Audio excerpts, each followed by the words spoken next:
Oke teman-teman, jumpa lagi di channel Ahmad Hilmi Yusuf. Saya doakan dimanapun kalian berada, semoga selalu dalam keadaan sehat walafiat, dimudahkan segala urusannya dan dilancarkan rezekinya. Amin.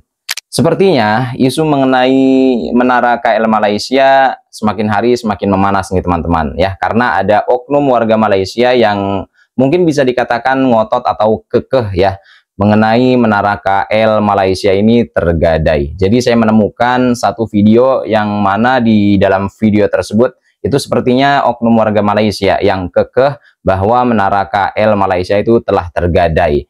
Yang awalnya itu dikelola oleh 100% Bumi Putra, kini menjadi 70% dikelola oleh non Bumi Putra dan 30% Bumi Putra. Tapi menurut informasi yang beredar, jadi Menara KL Malaysia ini hanya pindah pengelolaan saja. Mengenai kepemilikan sepenuhnya milik Malaysia. Oke teman-teman, langsung saja kita simak bagaimana tanggapan dari oknum warga Malaysia mengenai hal ini. Silahkan.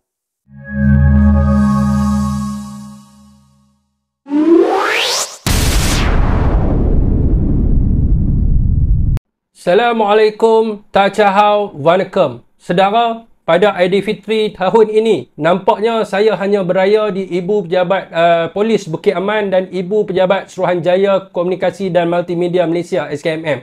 Semuanya related dengan kes Menara Kuala Lumpur. Mereka mengatakan ada laporan dibuat di mana saya mengatakan Menara Kuala Lumpur ini telah pun tergadai. Saudara, secara kiasannya, tergadai ini membawa maksud sesuatu yang hilang atau tidak dapat dikembalikan. Saudara dan saudari, Menara Kuala Lumpur Sdn Bhd adalah satu syarikat yang membina, membangunkan dan mengoperasi serta menguruskan Menara Kuala Lumpur sebelum ini, di mana sejak awal ia dimiliki oleh 100% pegangan Melayu Bumi Putra. Sekarang kerajaan umumkan bahawa pemegang konsesi baru Menara Kuala Lumpur adalah 70% bukan Bumi Putra dan hanya 30% sahaja Bumi Putra. Bukankah itu bermakna pemilikan ekuiti Bumi Putra telah tergadai dalam pengurusan Menara Kuala Lumpur? Begitu juga Menara Kuala Lumpur Sdn Bhd yang telah tergadai pegangannya terhadap Menara Kuala Lumpur kerana digantikan dengan satu syarikat yang namanya Lim Siong Hai. Saya lihat banyaklah kali kerajaan hari ini menerbitkan muka saya di siaran RTM biar benar. Kononnya saya ni memfitnah. Mahkamah mana yang menjatuhkan hukuman bersalah ke atas saya atas kesalahan memfitnah ini?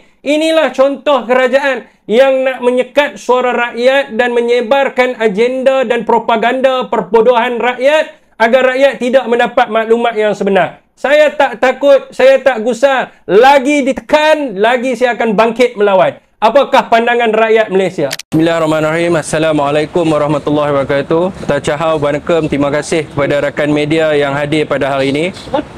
Sebelum tu saya ingin maklumkan di sini tujuan saya akan membuat laporan polis sekejap lagi adalah kerana intimidasi undang-undang yang dikenakan ke atas diri saya. Kerana esok saya akan dipanggil ke Ibu Pejabat Suruhanjaya Komunikasi dan Multimedia di Cyberjaya, rentetan isu Menara Kuala Lumpur. Ingin saya jelaskan di sini sebagai Ketua Penerangan Parti Peribumi Bersatu Malaysia bahagian Hulu Langat, saya berhak untuk mengkritik dasar-dasar kerajaan. Dalam kes Menara Kuala Lumpur, saya merujuk pada dasar Jaringan Keselamatan Ekuiti Negara ESN bagi melindungi pegangan ekuiti Bumi Putra. Pada 4 April 2025, laman Sesawang Malaysia Today telah mendedahkan beberapa dokumen yang menunjukkan bahawa pada September 2022, Perdana Menteri dengan sokongan daripada Menteri di Jabatan Perdana Menteri Hal Ehwal telah meluluskan penstrukturan semula MKLSB, iaitu anak syarikat milik EM Berhad, yang mana pegangan sahamnya seharusnya dimiliki sepenuhnya 100% oleh syarikat milik Bumi Putra. Dan sehubungan itu, konsesi kali yang ketiga diberikan kepada Hydroshop Sdn Bhd, sebuah syarikat milik penuh Bumi Putra.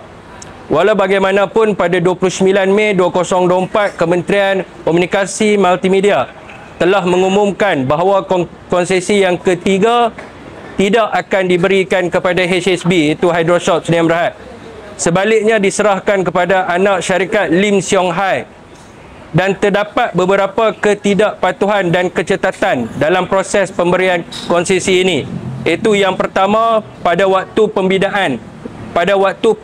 pembidaan anak syarikat tersebut, iaitu LSH Service Master Sdn Bhd LSHSM, belum lagi ditubuhkan.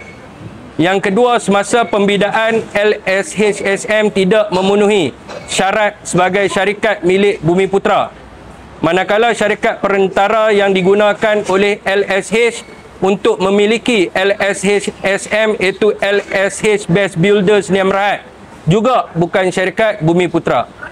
Hanya selepas konsesi diberikan barulah LSHSM menjadi syarikat dengan pemilikan equity Bumiputera sebanyak 30%. Dan yang seterusnya adalah pemilikan 30% ini bercanggah dengan dasar kerajaan yang menetapkan bahawa mana-mana syarikat kerajaan yang memiliki aset sasaran penting. Untuk pengetahuan, Menara Kuala Lumpur dikategorikan sebagai aset strategik SPU 2, sasaran penting utama kedua, kerana di atas Menara Kuala Lumpur tu dia ada aset-aset risikan dan aset rahsia yang dimiliki oleh PDRM dan juga ATM dan juga MKN atas sekali. Yang tu saya masa saya di kementerian dululah saya dimaklumkan. Pemilikan 30% ini bercanggah dengan dasar-dasar kerajaan yang menetapkan bahawa mana-mana syarikat kerajaan yang memiliki aset sasaran penting dikategorikan sebagai aset strategik dan hanya boleh diserahkan kepada syarikat milik 100% Bumiputera. Dan oleh kerana itu, laporan ini akan dibuat terhadap individu berikut untuk disiasat atas kemungkinan berlakunya penyalahgunaan kuasa kedudukan atau penerimaan suapan dalam pemberian konsesi kepada syarikat bukan milik Bumiputera atau yang tidak memenuhi syarat pemilikan Bumiputera. Yang pertama, saya akan membuat laporan polis terhadap Ketua Setiausaha Kementerian Komunikasi, Datuk Muhammad Fauzi bin Mat Isa. Yang keduanya adalah Ketua Pengarah Unit Kerjasama Awam Swasta UKAS, Datuk Muhammad Razman bin Abu Sama, Menteri Komunikasi, Datuk Ahmad Fahmi Fazil, dan saya turut memohon agar Lim Siong Hai dan Servis Master Sdn Bhd juga disiasat bagi menentukan sama ada pemilikan equity 30% Bumiputera yang dikemukakan adalah kulin atau hanya satu bentuk penipuan korporat seperti amalan Alibaba yang merupakan satu pengkhianatan terhadap negara. Bersama-sama dengan kenyataan akhbar ini, saya akan serahkan beberapa dokumen untuk rujukan pihak media yang didedahkan oleh Malaysia Today dan juga iaitu Handset Parlimen yang bertarikh 10 Mac 2022 yang menjawab berkaitan dengan dasar kerajaan ini. So ini adalah dasar kerajaan yang dijelaskan oleh menteri pada ketika itu, iaitu dalam Parlimen Penggal ke-15 yang menyebut bahawa di sini apabila ditanya soalan, menteri berjawab, pelaksanaan ESN dibuat bagi memastikan pemilikan equity sektor korporat Bumiputera dapat dikekalkan dan ditingkatkan ke arah mencapai sasaran 30% pemilikan equity Bumiputera. So dekat sini yang mereka kata bahawa dia macam tukar operator kantin sekolah. Tak betul. Ni bukan tukar operator kantin sekolah. Dulu Menara Kuala Lumpur ini, yang memegang konsesi Menara Kuala Lumpur ini adalah Menara Kuala Lumpur Sdn Bhd, dan yang memegang share dia 100% dulu adalah TM pegang. TM ni 100% Bumiputera, dan selepas itu dia jual share dia bersama dengan liability kepada Hydroshop. Hydroshop 100% Bumiputera. Kalau kita tengok dalam surat semasa pembidaan itu, dia ada masuk 5 company yang masuk semasa Hydroshop masuk itu. Yang pertama Hydroshop, yang kedua Banjaran Sempurna, yang ketiga Space Sdn Bhd, yang keempat Westa, yang kelima Aspire Venture. 5 syarikat ni semua status 100% pemilikan Bumiputera, dan Hydroshop menang dia punya itulah untuk dia beli share tersebut. Dan sekarang ni bila mereka kata ibarat tukar operasi kantin sekolah, tak betul. Sebab dia Lim Siong Hai dia tubuh satu syarikat sebagai HSPV. Dia panggil sebagai Ling Xiong Hai Herbis Master, LSHSM SPV, dan yang memegang equity dalam tu adalah Ling Xiong Hai dan juga Herbis Master. Herbis Master pegang 30% bumi dan Ling Xiong Hai pegang 70%. So dekat sini dia telah berlanggar dengan dasar yang ditentukan oleh ASN. ASN memang tak sebut tentang konsesi, dia sebut tentang equity. So equity ni maknanya apa? Kalau dulu Menara Kuala Lumpur dipegang equity-nya 100% Bumiputera, dia tidak boleh dikurangkan. Tak boleh kurang. Ni dasar yang ditentukan oleh kerajaan di bawah RMK ke-12. Dan untuk melindungi equity Bumiputera, tak boleh, salah. Jadi macam mana menteri boleh buat putusan? Macam mana dia boleh masuk bid? Macam mana LSH boleh masuk di peringkat awal untuk membida konsesi ini? Ini jadi persoalan. Siapa yang menasihatkan dia?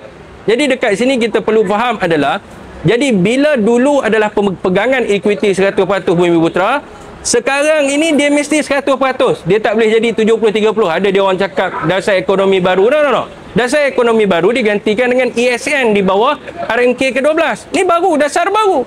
Dasar yang dibuat pada tahun 2022. Kenapa kerajaan tak tengok dulu dasar ni? Jadi ini yang kita jadi persoalan semasa LHS masuk. Okey, masa debit konsesi ni. Masa debit belum ada LHS-SM. LHS-SM ni selepas. Okey, masa debit tu dia syarikat non-BUMI. Macam mana dia boleh masuk bidar? Faham? Dia masuk dulu bidar, dia menang baru dia tubuhkan LHS-SM ni. So, macam mana dia boleh masuk? Dia non-BUMI ni company dan Service Master ni. Jadi dan ada beberapa perkara lagi lah yang kita tengok ada kecelaruan dalam penganugerahan konsesi ni. Jadi ini yang kita perlu bagi tahu kepada rakyat bahawa dia bukan soal kaum macam dia orang kata. No. Ini bukan soal tu, ini soal dasar kerajaan. Kerajaan kena jelaskan kalau dasar ini telah pun dimansuhkan. Rakyat berhak tahu. Kita timbulkan bukan kita nak main isu sentimen kaum. Kita nak tahu je sebab ni dasar kerajaan. Bila dasar kerajaan didokumenkan dan menjadi satu pegangan prinsip kepada kerajaan untuk mereka melaksanakan. Kalau Anwar Ibrahim dan kerajaan hari ini Fahmi Fadzil, dia tidak lagi menggunakan jaringan keselamatan equity ASN dan juga tindakan pembangunan Bumiputera, maklumkan kepada rakyat. Habislah. Okey, dia kata okey, sekarang ni kerajaan kita dah tak pakai ASN. Okey, so tak apa, kita pun faham. Saya pun faham, orang politik faham, NGO faham. Kita tidak ada masalah. Kita petikai dasar. Kita bukan petikai kenapa syarikat Cina ni masuk. No. Kita nak tanya masa kerajaan buat sebab kita berpegang kepada apa yang Anwar cakap. Anwar kata tata kelola. So kita nak tahu adakah dia mengikut tata kelola tersebut. That's all. Itu saja yang kita nak tahu. Kan kalau dia jawab sampai sekarang ni dia pergi merata. Pekerja dapat tawaran kan, ada suatu orang buat. Satu orang ni pun wife dia masuk bertanding. Kan orang politik bertanding dekat Kuala Kubu Baru. Ambil, it's not a genuine. You pergi interview pekerja yang betul. Janganlah ambil orang politik dan sebagainya. You pergi interview yang duduk kat sana, tengok betul tak betul dapat. Alright. So, dan itu bukan soalnya. Soalnya sekarang ni adalah kerajaan jawab dulu. Dasar ni pakai tak pakai. Jawab dulu. Kalau dia kata tak pakai, kita tak ambil dasar ini dan kita bukakan kepada non-BUMI, okey, kita terima. Jadi ini kita tanya prinsip yang dipegang oleh kerajaan hari ini. Yang ni yang dia orang kena tahu. Dan inilah tujuan kita nak buat laporan polis ni adalah untuk kita siasat. Kita nak tahu siapa lagi syarikat yang masuk bid dan kenapa pilih LHS ni. Kementerian Komunikasi menegaskan bahwa Menara Kuala Lumpur atau Menara KL adalah milik pemerintah dan pengambil alihan konsesi hanya melibatkan perubahan manajemen serta operasi yang telah dilaksanakan melalui pemberitahuan penawaran proposal atau RFP.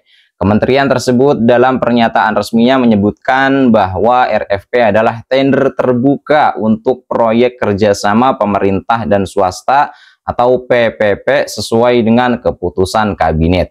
Dalam proses ini, unit kerjasama pemerintah dan swasta, Kantor Perdana Menteri atau UKAS JPM telah melaksanakan proses RFP dan kemudian Kabinet merekomendasikan pemenang tender berdasarkan evaluasi RFP tersebut. Pemenang tender ini diumumkan oleh pemerintah pada 29 Mei 2024. Kementerian Komunikasi saat ini sedang menelaah perkembangan terkini terkait isu pengambil alihan konsesi Menara KL yang dilakukan berdasarkan perjanjian konsesi yang telah ditandatangani oleh pemerintah. Oke teman-teman, bagaimana pendapat kalian mengenai hal ini? Silahkan tulis di kolom komentar. Itu saja informasi yang dapat saya sampaikan, kurang lebihnya mohon maaf. Selamat beraktivitas kembali dan see you next video.